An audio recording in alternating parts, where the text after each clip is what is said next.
Well, good morning. I am here today with Adam Bradford, director of the Adam Bradford Agency. Good morning, Adam. Good morning. Can you please introduce yourself and the Adam Bradford Agency? Yeah, sure. Well, a lot of the time I keep referring to myself as an accidental entrepreneur, and I'm sure we'll go into that. But that accident has turned into 10 years worth of accidents.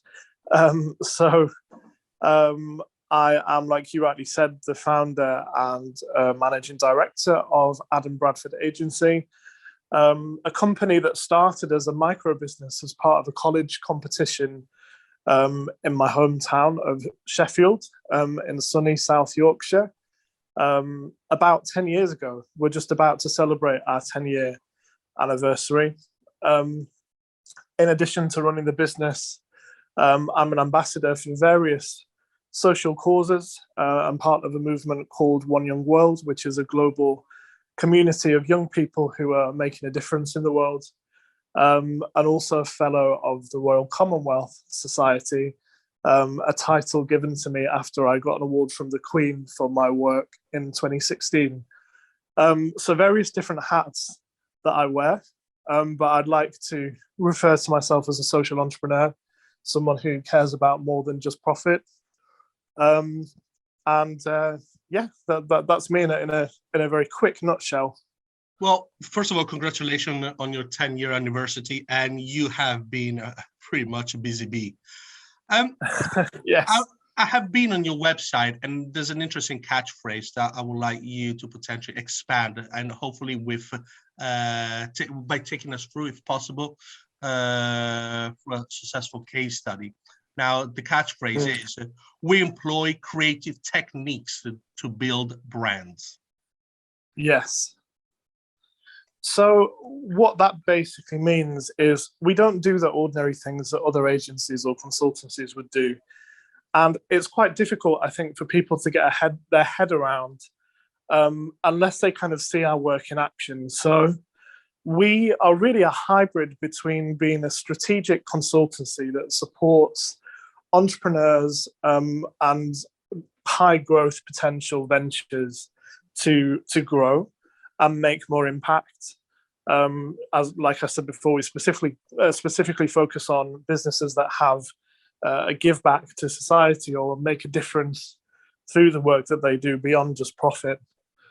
And we also work with individual entrepreneurs and companies as well, who perhaps might want to get involved in some meaningful CSR or get involved with programs that contribute to making the world better.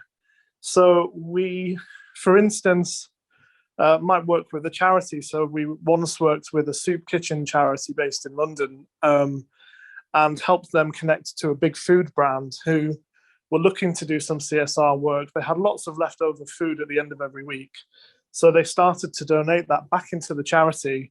But we made a whole creative campaign about the partnership between the two, which resulted in a video documentary, a series of media interviews.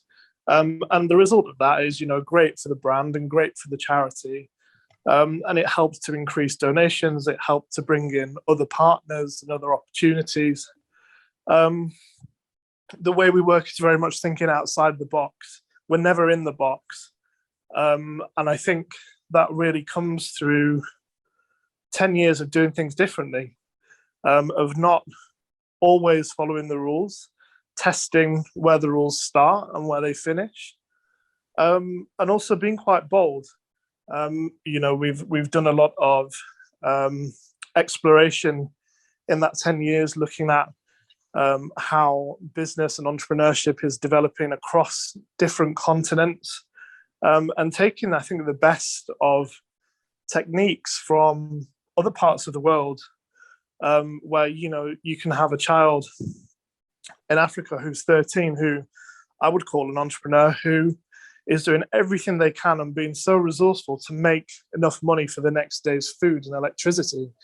How do we take that kind of really intense skill and implement that in businesses and in the mindset of people who, are way more privileged in terms of the access to resources that they have? And I think we keep that mindset. We're constantly growing new things from acorns for our clients and in the different projects that we do. So yeah, we're very much 3D thinkers, if that makes sense.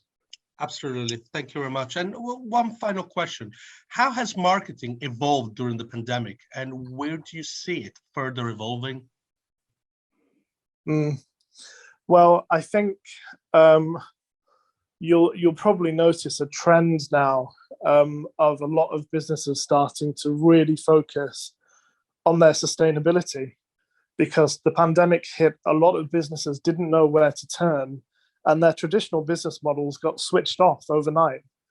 Their supply chains were affected, or their staff were severely impacted, or the whole kind of notion of being able to pivot, but also being, I think, compassionate with business really took center stage. And you'll see now, lots of businesses trying to bounce back from that really difficult time. And I think what we've noticed is businesses really digging deep and looking at, what are our values, what really do we care about and what do we put first? Because, a lot of organizations will shout very loud about their values and what they do for society. But when the time really came to have to put that into practice, when the unthinkable happened, a lot of businesses didn't know where to turn. So I actually think we're seeing like an interweaving of corporate social responsibility and marketing.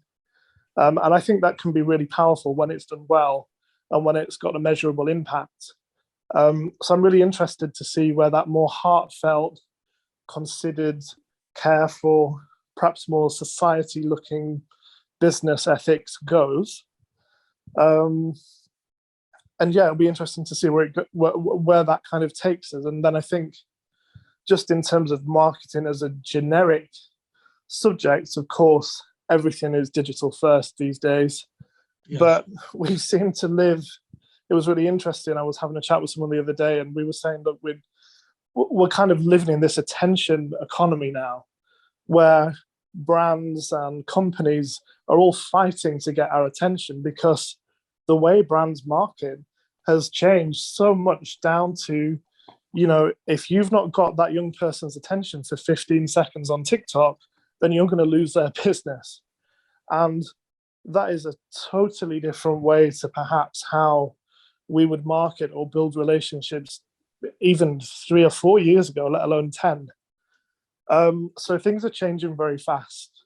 And businesses have really got to go the extra mile to try and, I think, be seen and be heard. So it's tough. I think it's tough. But yeah, I can only see that becoming more of a theme in coming years. I completely agree. It's a learning curve, and it's very dynamic, the marketing in itself. So it changes almost on a daily basis. And like you say, you got to chase and look after and keep on targeting. And it's not an easy task. It's quite complex and complicated. Yeah.